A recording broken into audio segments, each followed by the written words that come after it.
eso hace que la probabilidad, y si a eso le sumamos el desconocimiento de muchas veces los riesgos o de las consecuencias que origina de repente la corriente eléctrica o la electricidad, esa probabilidad de daño aumenta mucho más, ¿no? Al menos en el país hizo una encuesta en el 2017 de que de cada 10 peruanos, 2 o 3 personas conocían al menos lo básico de lo que era la electricidad, imagínense. Entonces, eso incrementa mucho más la probabilidad de lesión. Entonces, y no solamente, ¿qué es esa probabilidad? Ese es el riesgo, ¿no? El riesgo, pues, podemos definirlo como la posibilidad justamente de circulación de corriente eléctrica a través de nuestro cuerpo humano y las consecuencias de su seguridad y su salud.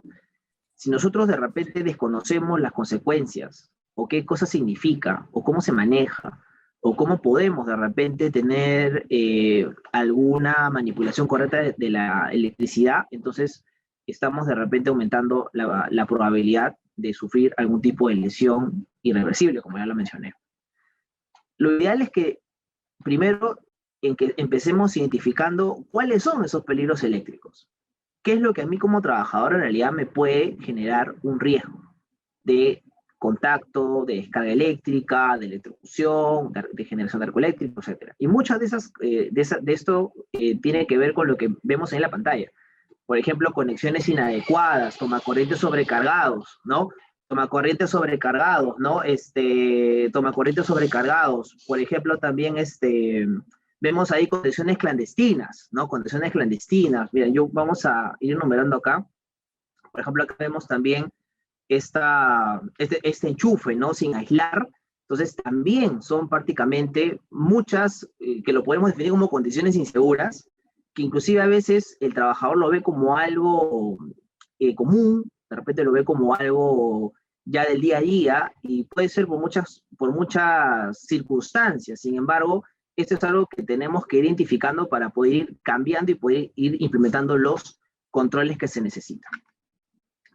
En realidad, cuando nosotros no tenemos en consideración esta identificación de condiciones inadecuadas, inseguras, o de algún acto, porque esas condiciones no llegaron solas, ¿no? Estos peligros no llegaron solos. Alguien de repente hizo ese puente eléctrico, alguien de repente sobrecargó esos tomacorrientes, alguien de repente ha deteriorado de repente el aislamiento de este cable, por algo se generó. Entonces es porque quizás no estamos tomando en consideración las principales causas de los accidentes eléctricos, ¿no? Entonces, ¿cuáles son las causas principales de los accidentes eléctricos, ¿no? Son, por ejemplo, los equipos mal instalados, ¿no? Y mal mantenidos. Eso es una causa principal, ¿no? O sea, cuando hay un mal mantenimiento, una mala instalación, o una mala, vamos a decirlo, una mala e inadecuada, también hay que mencionarlo, manejo y uso y mantenimiento de algún equipo con energía es una definitivamente también causa principal de accidentes. Cuando de repente la máquina o herramienta no se inspeccionada correctamente, cuando de repente no se ha tomado en consideración un mantenimiento preventivo, o al menos una inspección aleatoria diaria, es también una causa principal, al menos en el país. La segunda, ambiente de trabajo inseguro, como ya lo mencioné, condiciones clandestinas, puentes eléctricos, tomadores sobrecargados, cuando de repente el trabajador no sabe reconocer los tipos de enchufe que existen, o de repente cuando quitamos un enchufe, o cuando el trabajador de repente quiere, en este caso, enchufar o conectar una herramienta en un toma corriente, y ese toma corriente tiene otro tipo de forma, y de repente el enchufe tiene otra, porque es diferente corriente, diferente intensidad. Entonces lo que hace es quitarle el enchufe y conectarlo de manera directa. Entonces ya estamos generando un ambiente de trabajos inseguro de todas maneras. O cuando conectamos de repente de manera directa el cable a la luz de emergencia, o cuando lo conectamos de repente de manera directa de manera al tablero eléctrico, la llave termomagnética. Entonces ya estamos generando un ambiente de trabajo seguro. Como no hay este enchufe, de frente lo conecto al tablero. Entonces eso también viene por la parte de actos inadecuados, de actos inseguros, ¿no? Trabajos no calificados también, cuando de repente el trabajador no está capacitado, cuando el trabajador desconoce, el trabajador puede saber mucho, de repente es un técnico que domina mucho la parte mecánica, pero de repente la parte eléctrica no tanto. O peor aún, es un trabajador que simplemente no tendría por qué saber de energía peligrosa, pero ha entrado de repente en una zona peligrosa donde hay un riesgo de que pueda sufrir una descarga eléctrica. Cuando no hay procedimientos en el trabajo, lógicamente. Cuando no hay normas que se siguen o cuando no hay de repente algún estándar específico a implementar en una corporación, en una organización, es también una manera de cómo se podría ocasionar un trabajo de manera principal. Cuando no hay diagramas unifilares, en toda corriente eléctrica, en todo circuito, prácticamente ya, de partes energéticas o de partes de una corriente alterna, debería de existir un diagrama unifilar. El diagrama unifilar es vital, porque te indica justamente cómo es que se ha dado cada fase de la instalación de este circuito eléctrico en un tablero 220, de 440, etc. Entonces, cuando no existen diagramas, es muy difícil poder...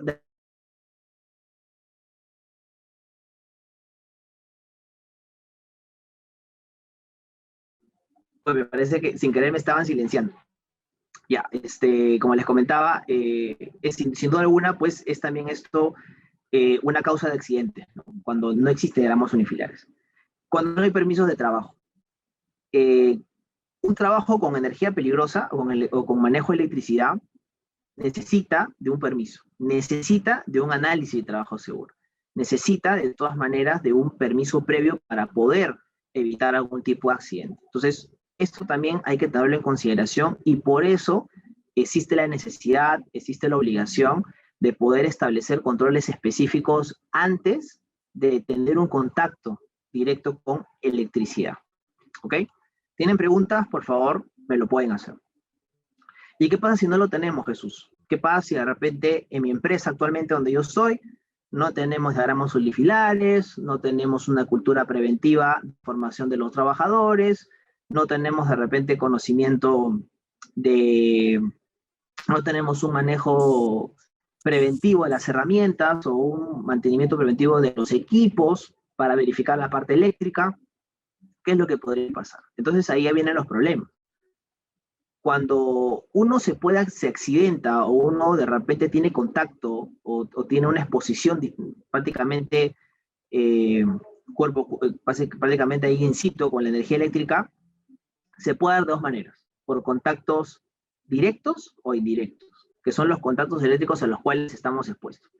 Cuando hablamos del contacto directo, prácticamente el trabajador puede sufrir una descarga eléctrica cuando prácticamente se dan fallos en el interior de un equipo donde algún conductor energizado queda en contacto con las partes metálicas del mismo. Cuando yo de repente cojo vamos a decirlo, ¿no? Un cable que de repente no está del todo aislado correctamente, se logra ver el cobre, yo toco ese cobre directamente y el trabajador puede sentir de repente un hormigueo, de repente una sensación de energía, ¿no? Yendo de menos a más. El contacto indirecto es diferente. Un trabajador puede sufrir de repente el ingreso de energía eléctrica cuando un conductor energizado es tocado por esta persona o por un objeto conductor que está en contacto con su cuerpo y esto facilita la circulación de la corriente a través de nuestro cuerpo. Y una vez que la corriente ingresa a nuestro cuerpo, lamentablemente no podemos saber por dónde va a salir. Y eso lo hace mucho más peligroso en términos de severidad. La corriente bien puede pasar por encima del diafragma y puede de repente ocasionar un paro cardíaco, puede pasar por debajo del corazón y ocasionar de repente una tetanización muscular, puede de repente salir por el brazo izquierdo, por el brazo derecho, y eso lo hace mucho más básicamente pues peligrosa, ¿no? En estos sentidos. Entonces, por eso yo quisiera yo quisiera también que ustedes vean cuál es la diferencia, ¿no? Porque siempre esto es vital. Si no sabemos bien la diferencia entre un contacto directo y un contacto directo de cómo un trabajador se puede electrocutar, entonces estamos dejando un vacío importante ahí en prevención de riesgos eléctricos en este caso. Vamos a ver por eso este video muy breve, pero muy explicativo, ¿no? Y yo lo voy a comentar al final acerca de cuál es la diferencia entre un contacto directo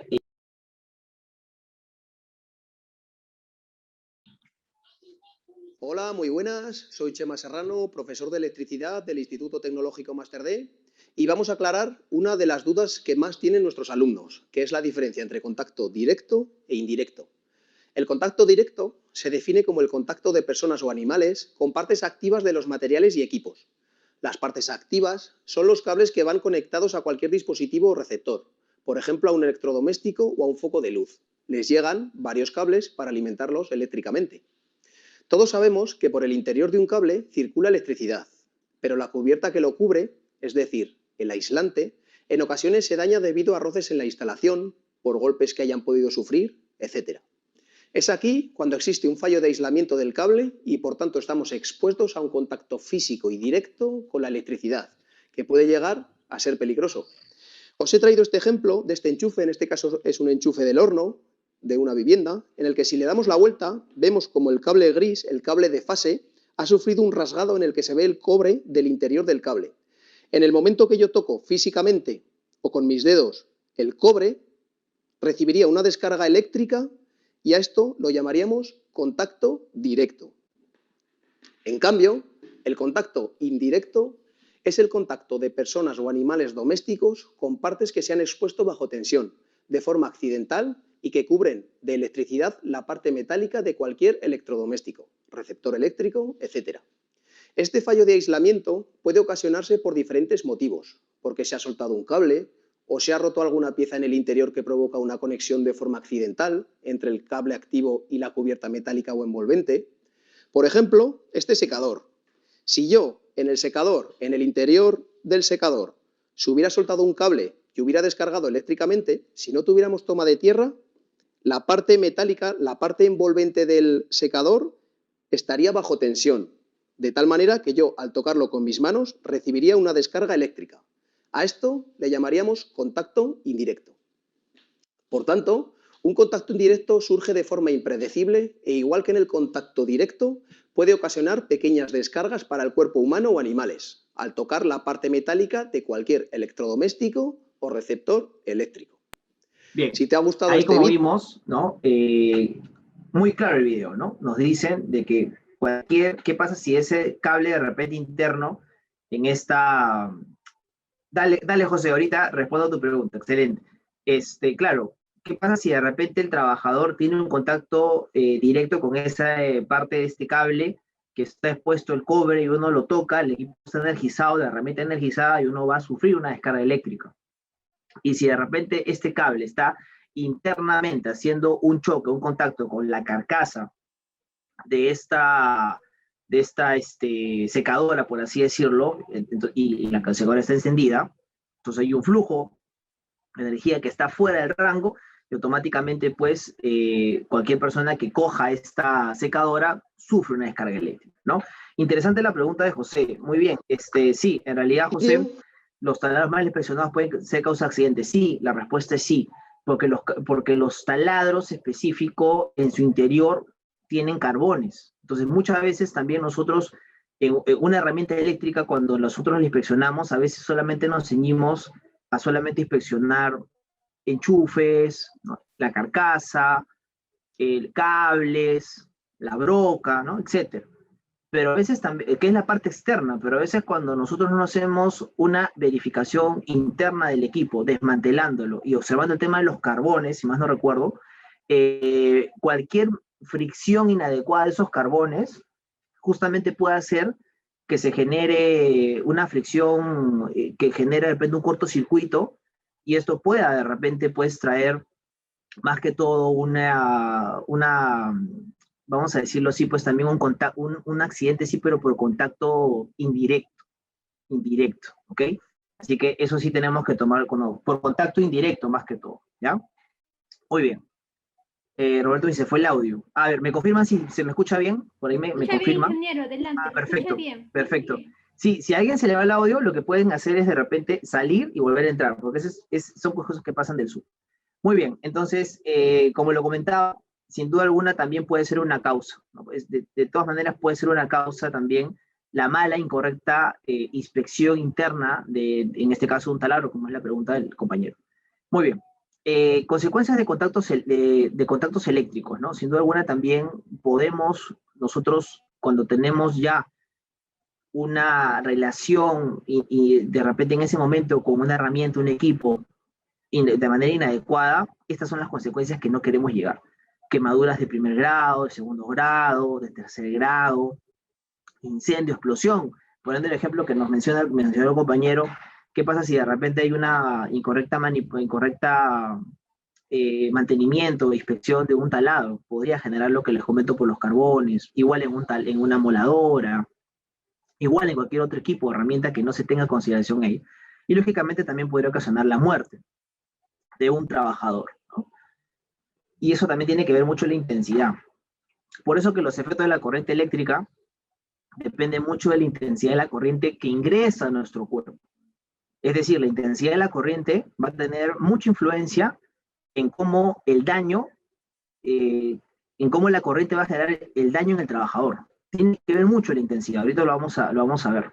Por eso que el efecto de la corriente pues no solamente se enmarca en una descarga eléctrica, sino también podría causar en el trabajador agarrotamiento muscular, paro cardíaco o respiratorio. Ustedes recordarán, no sé si vieron el año pasado o hace 2 años, que en Breña un simple vecino estaba arreglando su jardín con una barreta metálica, estaba arreglando, ¿no?, sus plantas, etcétera, con una barreta metálica, y mientras que golpeaba la tierra se encontró la barreta hace un contacto directo con un cable de la empresa de energía, creo que fue en Breña esto, y automáticamente toda la energía fue conductora de esta varilla metálica, llegó a la energía a ingresar en el trabajador, en este vecino, y lamentablemente camino al hospital, sufrió 3 paros cardíacos, y luego un respiratorio que le quitó la vida, ¿no? Entonces eso es muy común, hay que tenerlo en consideración. Ajá, por ahí hay una preguntita. Jordan nos dice, ¿es cierto que el cuerpo humano solo puede resistir 30 miliamperios? Sí, ahorita lo vamos a ver. Sí, Jordan, sí, 25, pero ahorita lo vamos a ver. Ya 30, wow, eso ya es fatal, Jordan. Eso es fatal, definitivamente es fatal. Y a veces es justamente lo que puede causar accidentabilidad. Cristian, ¿qué corriente es más peligrosa? ¿Corriente alterna o corriente directa? En realidad, esto depende, porque inclusive hasta con cualquier tipo de corriente que se consideraría en realidad, Cristian, o sea, si se juntan todas estas condiciones que mencioné hace ratito, podría darse de repente una fatalidad o de repente pues un daño. Yo diría más, Cristian, que, o sea, si hablamos de estadísticas, porque dejando de lado las definiciones, ¿no?, yéndonos más a las estadísticas, me atrevería a decir que es la alterna, porque de todas maneras siempre en las operaciones, ¿no?, puede haber circuitos mucho más sofisticados que una persona puede exponerse a lesiones mucho más graves donde hay una corriente alterna, ¿ok? Muy bien. Muerto por convulsiones cardiovasculares y lógicamente quemaduras, ¿no? Yo también he tenido la oportunidad de ver un accidente por quemadura. Me pasó justo lo que mencionas, Cristian, lo vamos a ver acá, mira. Les cuento algo. Yo tuve la oportunidad de ver, antes de hablar de esto que estamos viendo aquí en la pantalla, yo tuve la oportunidad de ver un accidente por quemadura eléctrica en el año 2014. Yo trabajaba en ese tiempo para el Grupo Brescia en su unidad agrícola. Entonces, recuerdo mucho que se fue la luz en toda la planta era inmensa, era de más de 2.000 hectáreas, y nos fuimos, recuerdo, lo primero que hizo este técnico cuando se fue la luz fue, en vez de verificar tablero por tablero dónde era la falla, hizo la más fácil, ¿no? Fue a la estación eléctrica a verificar en los tableros de 440 dónde era la falla, sin desenergizar nada. Y con su multitester se puso a verificar justamente dónde podía estar la falla. Hubo un contacto ahí generando con las celdas, justamente entre polos, y lamentablemente generó un arco eléctrico que le quemó gran parte de la mano, le quemó las cejas, le quemó el cabello, etcétera, ¿no? Eso también lo voy a hablar ahora cuando hable del tema de arco eléctrico. ¿Bien? Entonces, ¿cuáles son los efectos de la corriente eléctrica, Jesús? Primero, mira, aquí tenemos, por ejemplo, lo que por ahí le estaba comentando a Cristian, de 0,1 a 10.000 miliamperios, ¿no? Más o menos de 0,1 a 0,5 hay un umbral de percepción del ser humano. Acá está el tiempo de paso, ¿no? O sea, más o menos 0,1, 0,5 miliamperios es un umbral de percepción. Cuando si el trabajador tiene un contacto directo o indirecto entre 0,1 y 0,5 miliamperios, solamente es eso es el famoso hormigueo, ¿no? Es ese famoso hormigueo que solamente es una percepción que el cuerpo humano lo puede resistir y uno puede todavía, como se dice, tener una reacción, ¿no? Inmediata y soltar la mano, ¿ok? Pero cuando ya hay un contacto entre 0,5 a más o menos, yo le he puesto, esto es de la NFPA, ojo, 70E, creo que ahí la señorita Liz también les va a compartir esta guía, ya yo la tengo en español, ahí se la voy a compartir, ¿ya?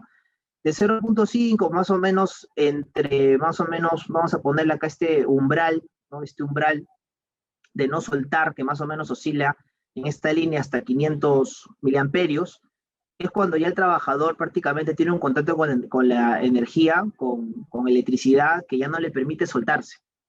Y cuando el trabajador ya no le permite soltarse, ustedes saben que básicamente pues ya estamos hablando de una mayor intensidad.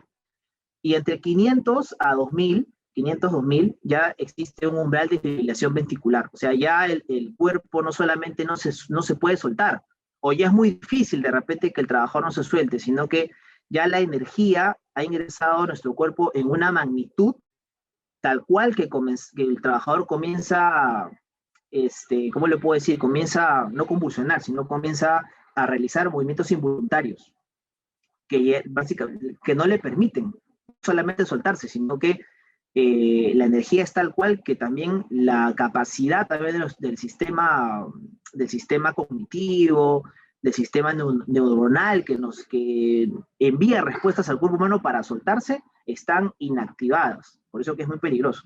Y más, ¿no? Como vemos acá, más de 2000 miliamperios a más, ya básicamente estamos hablando pues de una fatalidad, pues, ¿no? Muerte, ¿no? Acá está, yo le he puesto acá, bueno, yo le he puesto acá, los dibujitos le he puesto yo, esto es el umbral, este diagramita de efecto de la corriente está FPA sin dibujitos, pero lo he puesto así para que ustedes lo puedan entender, ¿no? Para que ustedes lo puedan ver. Entonces, y esto creo que responden algo a la pregunta de Cristian y también la de Jordan por ahí, ¿no? Entonces, esto sin duda alguna es algo que tenemos que tomar en consideración. Y yo les recomiendo que ustedes también esto, si pueden, siempre lo expliquen en sus charlas de 5 minutos, explíquenlo de sus capacitaciones, y si es posible peguen, porque a veces esto el trabajador no lo sabe, no lo conoce. Y no solamente difúndanlo a los técnicos electricistas que ustedes tienen en sus empresas, sino también difúndanlo a los trabajadores, ¿no? Porque siempre es bueno que el trabajador tenga esta información, pero de esta manera, ¿no? Que sea más dinámica. Y bueno, si tuviéramos que hablar un poquito de cada uno de estos efectos, ¿ya? Por ejemplo, fibrilación ventricular o tetanización muscular, ¿no?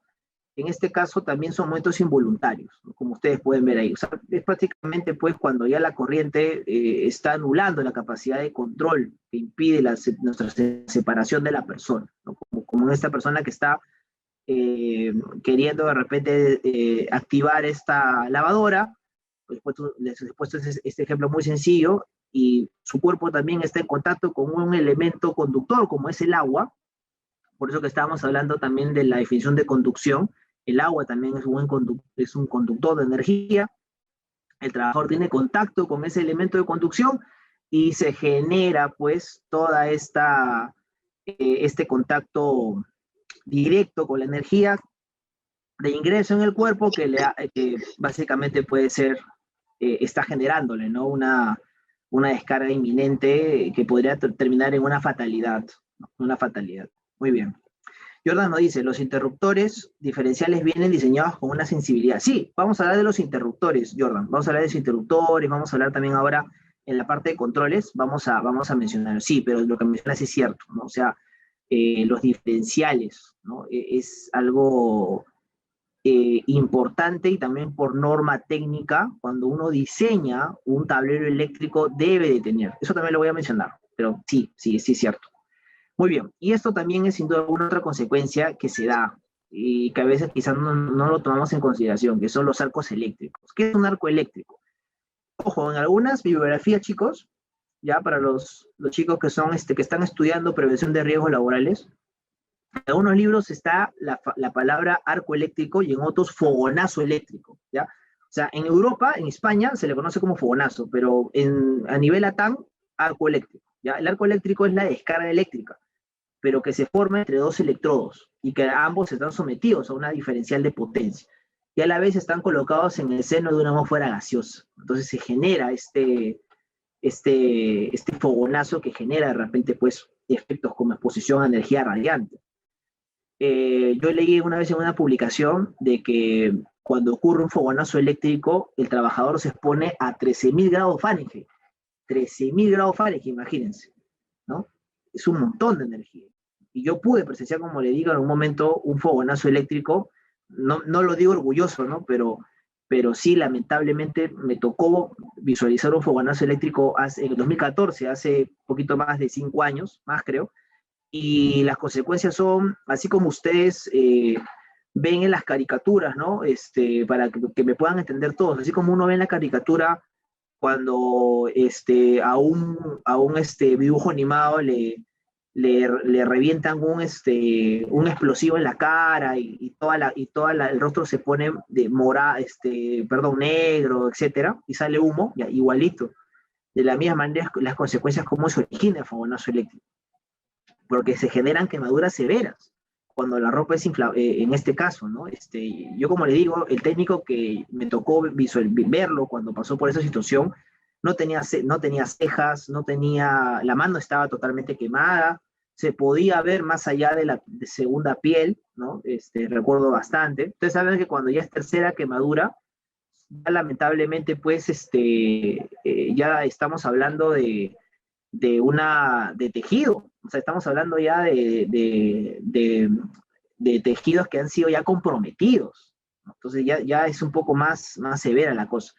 Recuerdo mucho que lo primero que el trabajador era que no podía ver, el trabajador estaba ciego, justamente producto de esa energía radiante, de esos 13.000 grados Fahrenheit que se generaron en ese momento, ¿no? Entonces el trabajador no puede ver, y ahí está, ¿no? Justamente acá yo les tengo esta imagen, les cuento porque de repente esta imagen es un poco confusa para algunos, la bajé un poco de una bibliografía, pero esto es un poco lo que les cuento, ¿no? Este es el punto justamente donde los electrodos se someten a una diferencia dada y generan esa energía en el trabajador. Esta energía pues trae como consecuencia lo que le digo, el trabajador no podía ver, el trabajador pedía agua, pedía aire, o sea, miren la magnitud de la exposición a esa energía, que en pocos segundos produjo quemaduras, produjo deshidratación al trabajador, y le produjo una ceguera que le duró mínimo unos 3 días, 4 días, ¿no? Entonces hay que tener bastante cuidado con esto, chicos, bastante cuidado, ¿ok? Bastante cuidado. Bien, acá te tengo otras definiciones de arco eléctrico o fogonazo eléctrico, ¿ya? El arco eléctrico, ¿no? Por el paso de la corriente eléctrica a través del aire, ¿no? Al ionizar y romper también el espacio aislante entre alguna fase a tierra, se libera plasma, gases y proyectiles de material de equipos, por lo general aluminio, cobre y plástico, ¿no? Así tal cual, como vemos aquí en la imagen, es lo que se genera esta energía radiante que lamentablemente es perjudicial. Cierre y apertura de interruptores también es una causal, el cierre y apertura de interruptores, apertura y cierre de puertas y cubiertas, instalación de equipos también de prueba y tierras de seguridad, mantenimiento y mediciones en el sistema, ¿no? Acá también pueden ser algún tipo de causal si es que no tomamos las precauciones debidas del caso que puedan exponernos a un arco eléctrico. Se presentan también cuando ocurren movimientos físicos también en equipos, ¿no? Cuando hay de repente algún tema de mantenimiento preventivo, algún tema de mantenimiento correctivo. En mi caso fue mantenimiento correctivo en ese momento porque se fue la luz en toda la planta y fue causal también de la generación de un arco eléctrico, ¿no? En mi experiencia, chicos, estimada, si es que también hay aquí, yo diría que esto es una causal, al menos en el país, de la mayor criticidad que puede existir, ¿no? Y hay que tomarle mucha atención con esto, ¿ya? Muy bien, entonces, ¿qué hacemos, Jesús? ¿Qué hacemos? Ya sabemos entonces qué es lo que los riesgos a los cuales nos exponemos, entonces, ¿qué es lo que debemos hacer? Ya, lo que debemos hacer, entonces, es lo siguiente, ¿no? Y acá está un poco lo que también por ahí, esto es un poco el resumen para poder salir de los factores que incrementan esta criticidad de riesgo. De 1 miliamperio a 8 miliamperios, la intensidad de la corriente puede causar alguna sensación en el medio, que ya lo hemos visto en el cuadrito anterior. De 15 a 20 puede causar contracción muscular, pero más de 25 ya puede causar la muerte, ¿no? Entonces, hay un poco para verlo de esa manera, de gráfica, por así decirlo, ¿no? Para que se pueda entender. Y bueno, ¿qué es lo que hacemos? Como ya lo dije. Entonces, ¿qué es lo que hacemos? Ya sabemos cuáles son las definiciones, ya sabemos un poco, entonces, cómo o cuáles son las partes, ¿no? Que son muy específicas en un sistema de corriente eléctrica. Sabemos las principales causas de accidentes, sabemos las consecuencias. Entonces, ¿qué debemos hacer? Entonces, vamos a hablar ahora de controles. ¿Cómo controlamos todo esto? ¿No? Que uno lo ve así, como que parece complicado, pero en realidad no es del todo complicado, sino hay que saber de manera estratégica cómo hacerlo. Lo primero es las 5 reglas de oro, que quizás es lo que más se difunde y lo que está desde hace muchos años ya instalándose en muchas empresas. Las 5 reglas de oro parte de una iniciativa de hace muchos años atrás, que para poder justamente controlar primero subestaciones y controlar de repente, nace de esta manera, se instaló en un momento para poder controlar subestaciones y ya luego ha ido migrando a sistemas un poco menos complicados, pero a la vez también peligrosos en términos de electricidad. Las 5 reglas de oro empiezan con lo siguiente. La primera regla de oro es cortar de forma efectiva todas las fuentes de tensión y neutro antes que un trabajador vaya a hacer un trabajo de repente de exposición a energía eléctrica y que pueda de repente cerciorarse pues, de que no exista alguna probabilidad de conducción de energía. Segundo, eléctrica. Bloquear justamente esa energía en posición de apertura de aparatos de corte, ¿no? Como es en este caso, van a hacer un mantenimiento pues a unos postes donde hay una corriente de energía determinada, peligrosa a la vez. Y tercero, verificar la ausencia de tensión. Para eso se debería utilizar multitesters, se debería utilizar voltímetros también. Cuarto, poner a tierra y en cortocircuito, lógicamente también todas las medidas que tengamos. Vamos a hablar ahorita también de la puesta a tierra.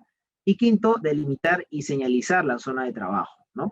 Sin embargo, de estas 5 reglas de oro les cuento, solamente se cumple en el país, se hizo un estudio hace poco, de cuáles eran las 5 reglas de oro que al menos en el Perú se tomaban en consideración. Y fue algo muy interesante. En el Perú solamente se cumple la número 1 y la número 5, nada más. ¿Y por qué? Porque justamente, ¿no? Muchas veces nosotros lo que sabe el técnico, el especialista, solamente tiene en consideración energía cero y señalizar. Y es un poco a veces lo más sencillo, la mano que se tiene, por conocimientos básicos, ¿no? Pero ¿cuál es el reto? Que nosotros sepamos implementar la regla 2, la regla 3 y la regla 4, ¿no? Entonces, eso también es importante mencionarlo y tenerlo en consideración.